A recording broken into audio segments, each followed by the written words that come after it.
kita akan membahas tentang kalimat la ilaha illallah. La ilaha illallah terbagi menjadi dua.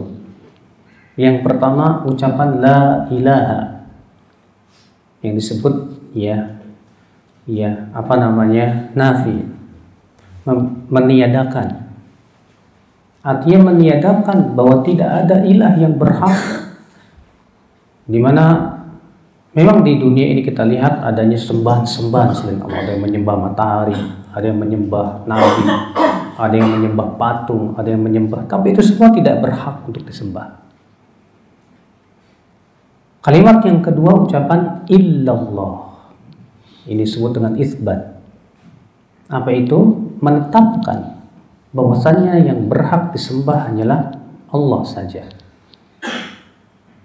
Maka penafsiran la ilaha illallah seperti dikatakan oleh Imam Al-Qurtubi adalah la ma'buda bihaqqin illallah. Tidak ada yang berhak disembah kecuali Allah saja. Oleh karena itu Pak, ada orang yang menerjemahkan la ilaha illallah kurang. Tidak ada Tuhan selain Allah. Sebetulnya kurang Pak. Sebab kalau kita katakan tidak ada Tuhan selain Allah, buktinya banyak kok Tuhan yang disembah selain Allah. Tapi kan yang disembah selain Allah itu tidak benar. Ada yang menyembah berhala, patung, kuburan, ada yang menyembah nabi, ada yang menyembah berbagai macam sesembahan selain Allah. Tapi semua itu tidak berhak, tidak layak. Yang layak dan berhak disembah hanyalah Allah. Maka kita katakan tidak ada ilah yang berhak disembah kecuali Allah saja. Hanya Allah yang berhak disembah. Hanya Allah yang berhak diibadahi. Ikhwatul iman azakumullah. Sesungguhnya kalimat la ilaha illallah berarti kita yang pertama harus meniadakan adanya Tuhan-Tuhan yang berhak disembah. Kemudian kita tetapkan bahwasanya Allah satu-satunya yang berhak disembah. Kemudian berkonsekuensi kepada apa Pak? Berkonsekuensi kita berlepas diri dari setiap yang disembah selain Allah Subhanahu wa taala. Sebagaimana Nabi Ibrahim berkata, innani bara'um mimma tusyriku mimma ta'budun min duni. Sesungguhnya aku berlepas diri dari apa yang kalian sembah, apa yang kalian ibadahi selain Allah Subhanahu wa taala. Harus seorang mukmin tidak boleh berkata, saya mengakui Allah sebagai Tuhan, tapi saya juga mengakui Tuhan Anda. Apakah ini kalimat la ilaha illallah? Tidak. Orang yang mengucapkan la ilaha illallah, kita katakan saya tidak mau dan saya berlepas diri dari semua yang disembah selain Allah Subhanahu wa taala. Makanya ya akhal Islam azakumullah wa iyyakum, Allah Subhanahu wa taala juga menyebutkan tentang makna la ilaha illallah dalam surat Al-Baqarah itu, la ikraha fid din qad tabayyana ar-rusydu minal ghayy. Astagfirullah. Syekh faman yakfur bit-taghut wa yu'min billah faqad istamsaka bil 'urwatil wuthqa.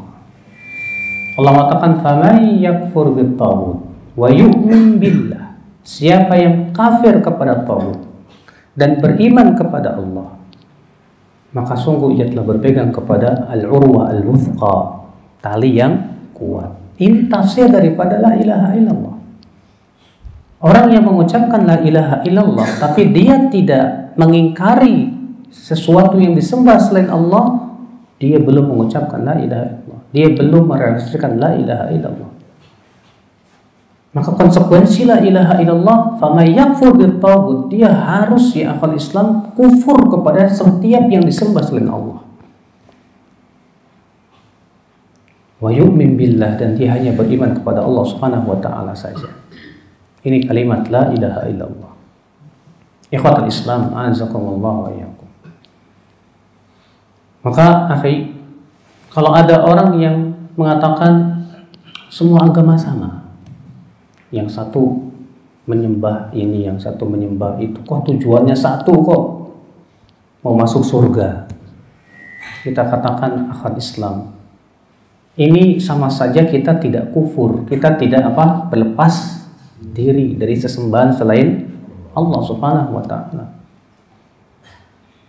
Seorang muslim tidak akan ridho, Pak, ada Tuhan yang disembah selain Allah. Tidak pernah ridho.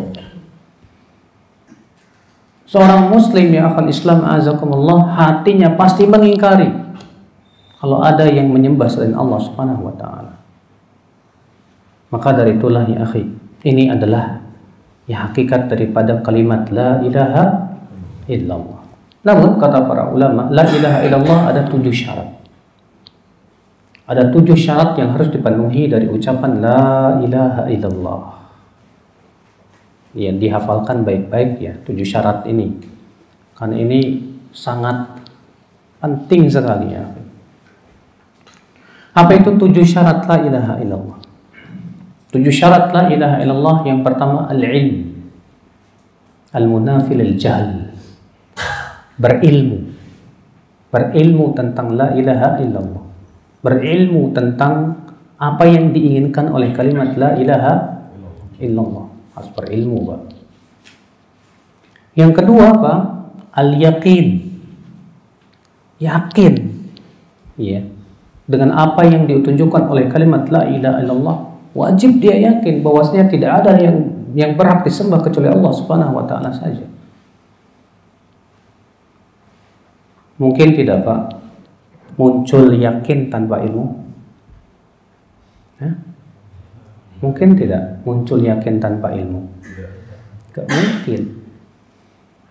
Kalau di masyarakat kita terkadang, maaf saja Pak ya, ada orang yang punya keyakinan saya begini loh, pas ditanya ilmunya, buktinya, dalilnya mana? Pokoknya ini keyakinan saya. Loh, Anda berkeyakinan tapi kok nggak punya ilmu, gimana? Gak mungkin.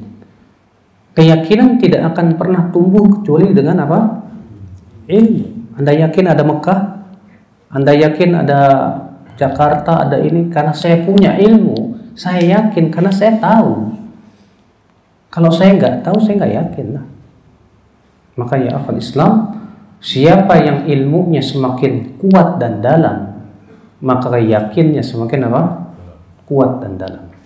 Dan siapa yang ilmunya semakin dangkal, yakinnya pun kurang kuat ya akhwat Islam azakumullah wa iyyakum. Akhwat Islam azani Allah wa iyyakum. Ini syarat yang kedua. Apa itu? Al-yakin. Yakin. Syarat yang kedua, yang ketiga apa? Al-qabul. Al-qabul itu artinya menerima. Apa itu menerima? Yaitu menerima apa yang diinginkan oleh kalimat la ilaha illallah.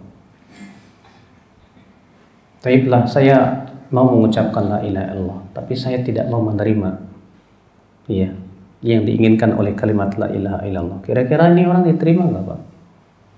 Tidak akan diterima. Dia harus menerima, qabul. Ya. Dari apa yang diinginkan oleh kalimat la ilaha illallah. Kemudian syarat yang keempat, ingat yang keempat, yaitu al-inqiyad. Patuh, tunduk. Ikhwatul Islam azakumullah. Yang kelima yaitu as-sidq, jujur. Ya. Ketika dia mengucapkan la ilaha illallah penuh dengan kejujuran dari hatinya, bukan kedustaan. Beda dengan orang munafik. Orang munafik mengucapkan la ilaha illallah, tapi mereka nggak jujur. Mereka mengucapkan la ilaha illallah karena takut aja. Hatinya benci. Hatinya tidak mengakui. Maka ini orang tidak jujur namanya. Syarat yang keenam, al-ikhlas. Apa itu? Ikhlas. Ya, dia betul-betul mengikhlaskan amalannya karena Allah. Ibadahnya untuk Allah, tidak untuk yang lainnya. Kemudian yang ketujuh, al-mahabbah, cinta. Ikhwatul Islam, Kenapa 7? Ini jadi masalah ya akhwal Islam. Kenapa syarat la ilaha illallah kok 7? Kenapa enggak 10? Kenapa enggak 20? Kenapa enggak 5? Sebab kalau kita pikir dan kita lihat dalam kehidupan kita, Pak, 7 ini ada dalam hidup kita. Saya berikan contoh paling ringan. Bapak kalau rusak mobilnya dibawa kemana, Pak? Apa sebarang bengkel atau Bapak harus cari bengkel yang bagus? Dari mana Bapak tahu kalau itu bengkelnya bagus atau tidak? Kecuali dengan ilmu, ya kan? Bapak harus punya ilmu dulu. Oh, setelah saya tahu, ini bengkel bagus sekali ini. Kalau kita sudah punya ilmunya, sudah tahu ini bengkelnya bagus gitu, Pak. Bapak yakin banget bawa mobil ke situ. Iya. Bapak bawa itu ya mobilnya ke bengkel. Kata tukang bengkel lah Bapak ini yang rusak karburatornya, Pak. Dari mana, Pak? Oh gitu ya. Iya. Terus tukang bengkelnya bilang ke Bapak, Pak tolong Pak dihidupin mesinnya. Taati tidak, Pak? Tunduk Bapak. Tunduk. Ketika Bapak ngidupin itu jujur nggak dari hati Bapak? Ikhlas atau terpaksa? Nah kan sudah terpenuhi berapa itu? 6. Bapak mau cukur rambut, ada itu, Pak.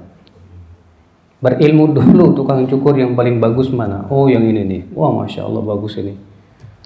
Ya, setelah berilmu Masya Allah ini ya udah puluhan tahun ini pengalaman mencukurnya ini. Maka Bapak dengan yakin datang ke dia. Tukang cukurnya bilang, Pak, maaf Pak, ini rambutnya kurang normal Pak, bagusnya diginiin. Terimalah. Ya terserahlah. Ya, situ yang lebih tahu dari saya. Maaf Pak, kepalanya dimiringkan ke kanan sedikit. Hah? Tunduk tidak Pak? Wah, Masya Allah. Ketika Bapak memiringkan kepala Bapak ke kanan itu ikhlas nggak Pak? Dengan penuh kejujuran hati tidak Pak? Ini dalam kehidupan kita ada Pak. 6 syarat.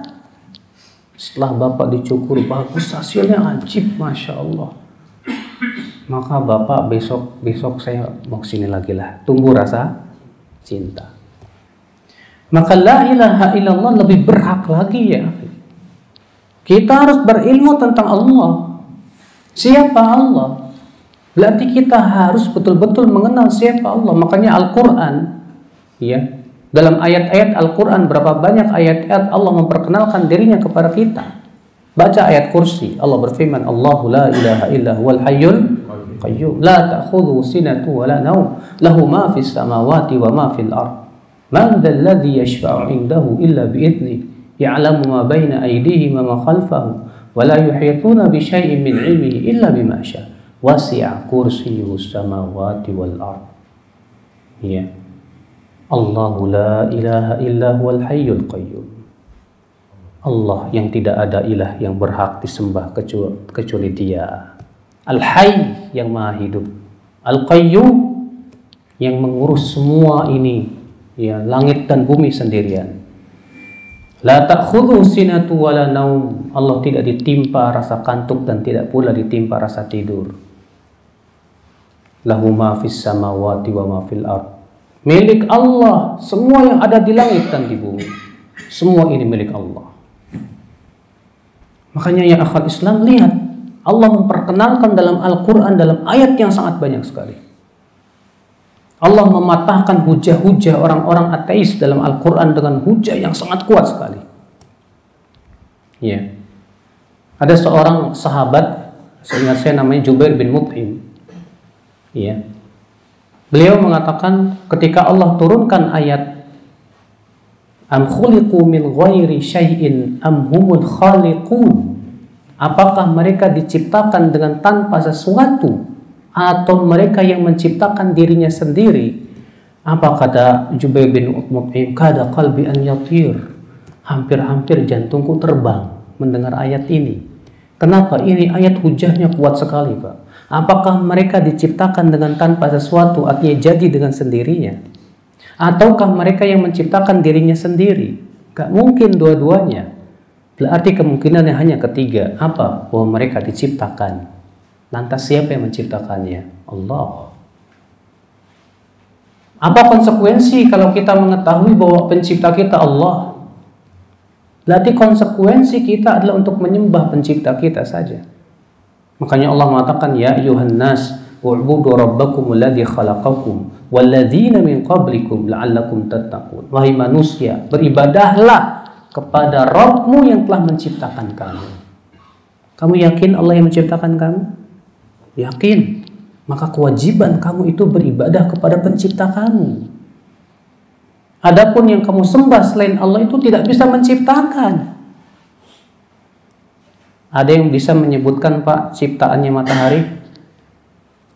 Antum kalau melihat ada orang yang menyembah selain Allah, tanya, saya pengen tahu ciptaan Tuhan kamu mana? Iya. Ciptaan Tuhan kamu mana? Ini air yang kamu minum, siapa yang menciptakan? Angin yang berhembus, siapa yang menciptakan? Pepohonan, siapa yang menciptakan? Gunung-gunung yang besar, siapa yang menciptakan? Kalaulah gunung-gunung bisa berbicara dan Anda tanya kepada dia, siapa yang menciptakan kamu? Dia pasti akan berkata Allah.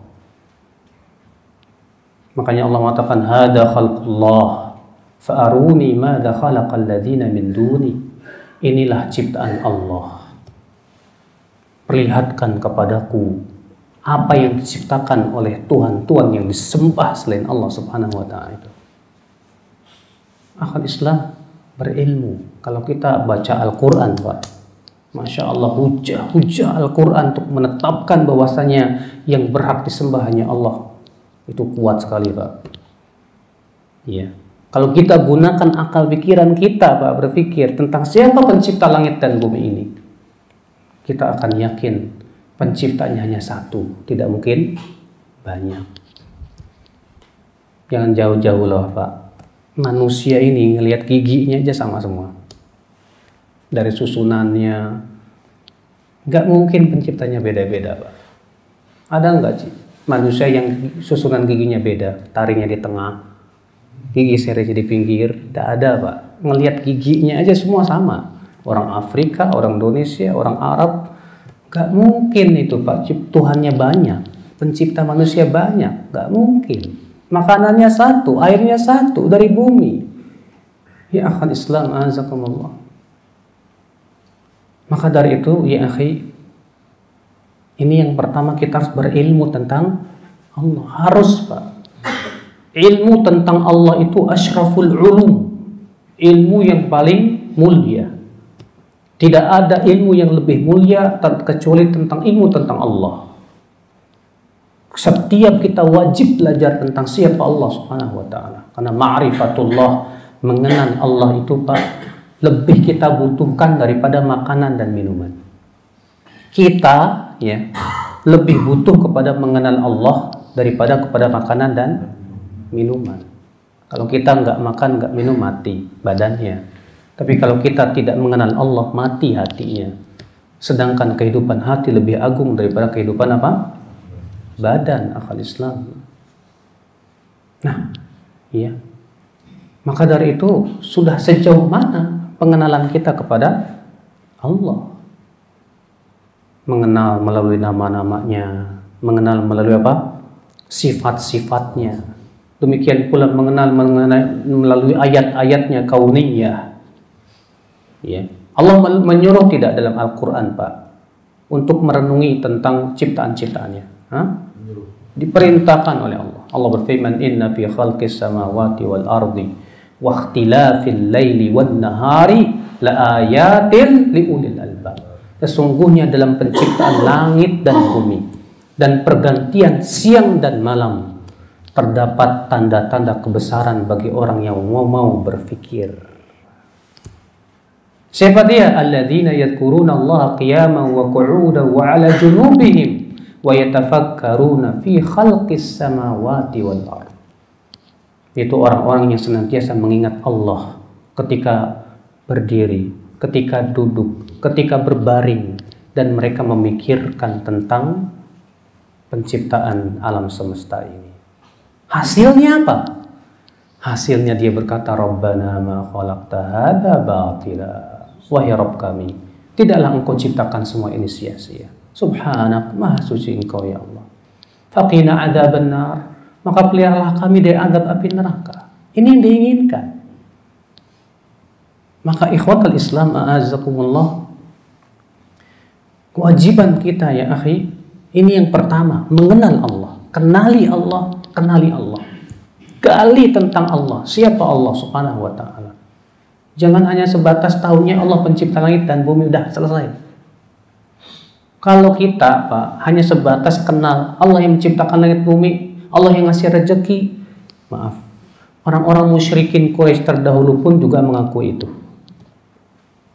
Orang-orang musyrikin Quraisy di zaman Rasul Pak, kalau ditanya siapa yang menciptakan langit dan bumi, jawabnya apa?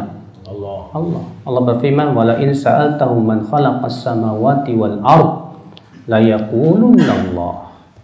Jika kamu bertanya kepada mereka, siapa yang menciptakan langit dan bumi? Mereka jawab siapa? Allah. Orang musyrikin yang berbicara itu. Tapi kenapa pengakuan itu tidak membuat mereka masuk Islam?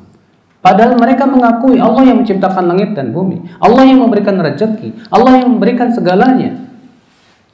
Jawabnya Pak, ya, karena mereka mencampuri keimanan mereka kepada Allah dengan kesyirikan. Allah berfirman, wa ma yu'minu aktsaruhum billahi illa wa hum musyrikun. Tidaklah kebanyakan mereka beriman kepada Allah kecuali mereka campuri dengan kesyirikan. Tahu Bapak kesyirikannya orang musyrikin Quraisy apa? Hah? Sebetulnya macam-macam Pak. Tapi diantaranya mereka punya patung namanya apa? Lata, Uzza. Bapak tahu siapa Lata dan Uzza? Lata itu orang soleh Pak. Orang soleh. Lata itu dari kata Allat. Dari kata latta yaluttu sawiqan, artinya menyediakan makanan dan minuman untuk para jemaah haji. Itu dulu waktu hidupnya orang soleh tuh Pak. Iya. Ketika meninggal dunia, dibikin patung di atas kuburannya, disebut dengan Al-Lat, Lata. Bapak tahu mereka yang menyembah patung Lata itu kalau ditanya, Latakah yang menciptakan langit dan bumi? Hah? Mereka katakan enggak. Siapa yang menciptakan langit dan bumi? Allah. Bukan Lata. Bukan. Siapa yang ngasih rezeki kalian? Allah. Bukan Lata dan Uzza. Bukan. Lah, lantas kenapa kalian beribadah kepada Lata dan Uzza? Fama makna ibadatikum?